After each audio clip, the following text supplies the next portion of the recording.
अस्सलाम वालेकुम सामीन, JKLE न्यूज़ के साथ में नसरीना बशीर। आइए नजर डालते हैं आज की खास खबरों पर।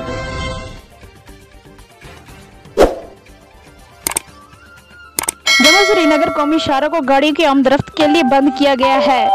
सड़क की खराब हालत की दुरुस्ती करने के लिए इंतजामिया की जानिब से ये हुक्मनामा जारी किया गया है कि हफ्ते में एक बार आमदरफ्त के लिए जम्मू श्रीनगर कौमी शाहरा बंद रहेगा।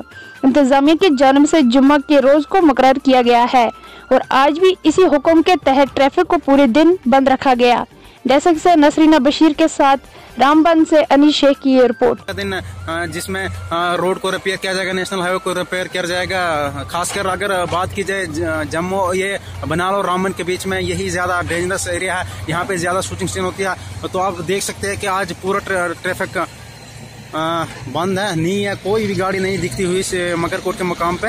पूरा यहाँ पर फॉलो करते हुए एडमिनिस्ट्रेशन के ऑर्डर को यहाँ पर गाड़ियाँ, तो यहाँ पे मैं आपको दिखाता हूँ मशीनरी जो है वो काम में लगी है।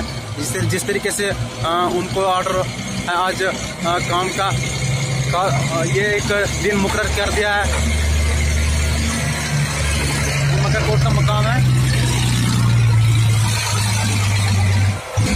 मकरकोट का मकाम है। यहाँ पर मशीन काम में लगे हुए